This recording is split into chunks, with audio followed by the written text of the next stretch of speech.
Sayyidina wa maulana Muhammadin wa ala alihi wa sahbihi ajmain, amma ba'd. Yang kami hormati Ketua Dewan Pembina Depresna Center, Bapak Profesor Dr. Insinyur Haji Nelson Pomalingo MPD. Yang kami hormati narasumber yang telah menghadiri undangan kami dari Kesbangpol Provinsi, kemudian dari Ombudsman yang diwakili oleh Pak Yudin, kemudian dari KPU oleh Pak Hendrik Imran, dari Bawaslu oleh Pak Ahmad Abdullah. Tema yang kami angkat hari ini adalah reformasi birokrasi, politik, dan demokrasi. Nah, untuk mempersingkat waktu, kami mohon dengan hormat Ketua Dewan Pembina untuk memberikan sambutan. Bismillahirrahmanirrahim. Assalamualaikum warahmatullahi wabarakatuh.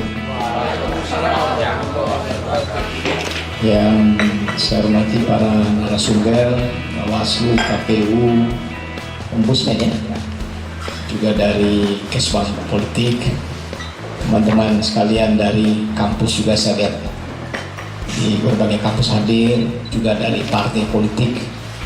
Alhamdulillah pada siang hari ini kita melaksanakan kegiatan FGD, Focus Group Discussion atau diskusi fokus. Mungkin ada pertanyaan, untuk apa kita diskusi? Nah, seperti kita ketahui bersama bahwa Gorontalo lahir ini tidak sekedar menjadi provinsi begitu saja, tapi dilahirkan oleh diskusi seperti ini. Yang saya kira mungkin dulu ya Pak Ahmad Abdullah, orang mengatakan, ini provinsi itu apa? Tapi hari ini kita merasakan 21 tahun Gorontalo menjadi provinsi, dan saya kira kita semua menikmatinya. Silaknas yang kita selenggarakan oleh Dr. Center itu sudah 3 kali. Yang pertama, lahirnya Presnas. Pada acara Tubilotohe, seluruh rakyat Gorontalo dari luar datang. Itu kita gunakan melakukan silaturahmi nasional, merumuskan, menyepakati Gorontalo menjadi provinsi. Waktu itu memang keinginan menjadi provinsi itu di mana-mana ada, tapi tidak disatukan. Mahasiswa dengan gerakannya dia demonstrasi di mana-mana, tapi tidak taktis dalam arti tidak ada yang dilakukan secara sistematis. Begitu pula di Manado, di mana-mana, bahkan di Gorontalo. Maka pada saat itu kita gunakan silaturahmi nasional, melahirkan bersepakat kita menjadi Gorontalo menjadi provinsi. Sehingga dibuatlah rancangan-rancangan gerakan yang sistematis, dan alhamdulillah dari seluruh perjuangan provinsi baru kita yang tercepat. Kenapa tercepat? Karena kita sepakat, kita bersatu, kita lakukan secara sistematis gerakan yang dilakukan, sehingga alhamdulillah hari ini Gorontalo menjadi provinsi. Silaknas kedua, yaitu setelah lahir Gorontalo menjadi provinsi, merumuskan bagaimana pembangunan ke depan. Dan kita rasakan hari ini, dokumen-dokumen itu kita sebarkan. Dan hari ini, kebetulan pas kita 20 tahun Gorontalo menjadi provinsi, ini momen bagi kita melakukan evaluasi sejauh mana Gorontalo jadi provinsi, kemudian bagaimana 2045 nanti. Jadi proyeksi ke depan ini dirumuskan. Jadi kita diskusi di sini. Bismillahirrahmanirrahim. Assalamualaikum warahmatullahi wabarakatuh. Dan syukurillah, izinkan saya untuk memandu diskusi kita. Awal mula saya mempersilahkan karena kita membahas tentang reformasi birokrasi, politik, dan demokrasi. Saya memberi penghargaan lebih awal kepada Ombudsman barangkali untuk bisa menyampaikan pokok ide dan gagasannya menyangkut tema diskusi kita pada siang hari ini. Saya persilakan. Perbaikan di sektor pelayanan publik itu makin terlihat. Jadi 2013 dengan posisi laporan 20 laporan, kemudian terlolos semua. 2021 meningkat dari 150 sekian. Dengan maladministrasi tidak pernah bergeser, tidak pernah berubah. Yang pertama itu di peringkat pertama perintahan prosedur, kemudian ada penundaan berlarut, dan yang ketiga itu laporan tidak memberikan pelayanan. Ini yang ada di birokrasi kita. Jadi dari 2015 sampai 2021, 3 ini yang masih belum hilang di birokrasi kita.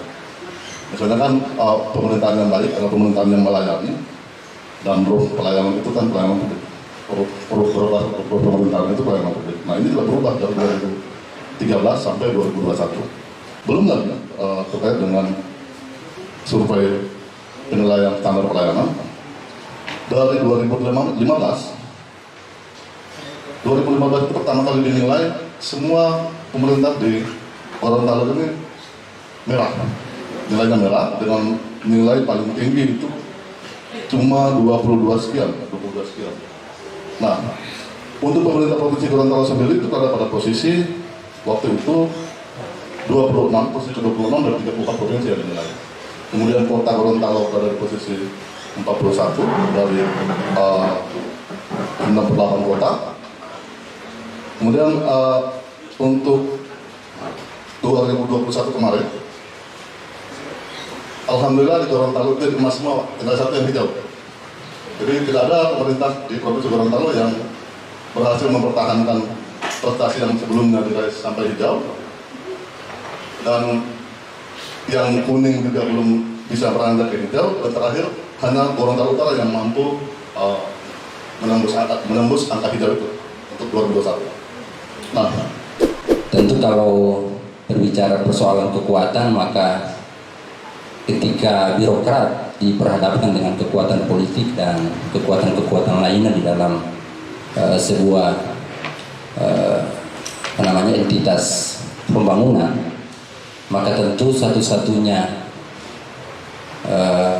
kekuatan yang harus dimiliki oleh birokrat di dalam pergaulannya dengan entitas ini tentu adalah persoalan profesionalitas. Kita ingin mengembalikan peran birokrasi ini menjadi betul-betul sebagai pelayan masyarakat. Kalau kita melihat bahwa kritik masyarakat terhadap Orde Baru, di mana peran politik birokrasi betul-betul masuk ke ranah pemerintahan, kita tahu bahwa faktor kekuatan birokrasi yang merupakan salah satu faktor ABG, ya, kalau kita mengenal kekuatan arti birokrasi dan Golkar, maka sesungguhnya kekuatan birokrasi adalah kekuatan yang sangat besar di mana menjalankan fungsi-fungsi Orde Baru dalam pelaksanaan pembangunan. Tentu ini ketika mendapat kritikan, maka tentu dia kemudian bereformasi secara gradual, sehingga ketika masa reformasi dan terakhir, kekuatan-kekuatan ASN itu diharapkan untuk tidak masuk pada kekuatan-kekuatan politik praktis. Dengan gagasan emas Gorontalo di 2045 ini saya sangat sepakat, karena masa depan itu harus digagas. Masa depan tidak bisa serta-merta kita laksanakan atau kita lalui tanpa melalui perencanaan. Maka sangat tepat kalau jika kita merancang Gorontalo emas di tahun 2045, sama dengan juga menggagas di tahun 2020, diinggris di tahun 2021. Ternyata Gorontalo secara umum, secara nasional itu adalah tertinggi tingkat indeks demokrasi di Indonesia.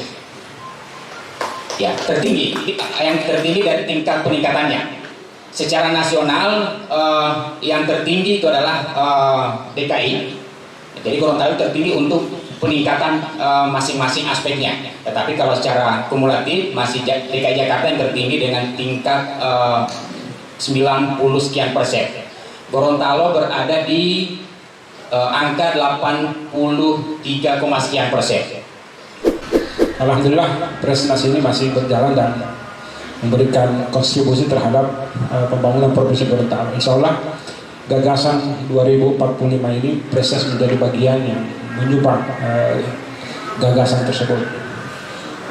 Berhubungan dengan Bawaslu, kalau kita lihat sejarah Bawaslu ini, saya dulu masih di KPU, Pak Prof. Dan Bawaslu itu dibentuk oleh KPU. Jadi kalau mau ada pilkada, KPU provinsi membentuk Bawaslu, Panwaslu saat itu. Begitu juga mau pemilu. Namun perubahan undang-undang terakhir bahwa kalau juga KPU membentuk Bawaslu, terus siapa yang mengawasi KPU kan? Maka di undang-undang itu Jadi betulnya 3 lembaga yang ini DKPP, KPU dan Bawaslu sebagai kesatuan integritas penyelenggara pemilu. KPU dia bekerja di bidang teknis pemilu, Bawaslu di pengawasan, dan DKPP menjaga etik marwah penyelenggara pemilu. Makanya di sekarang itu Bawaslu sudah lebih banyak tugasnya dan lebih berat. Kalau dulu Bawaslu itu seperti tukang pos saja.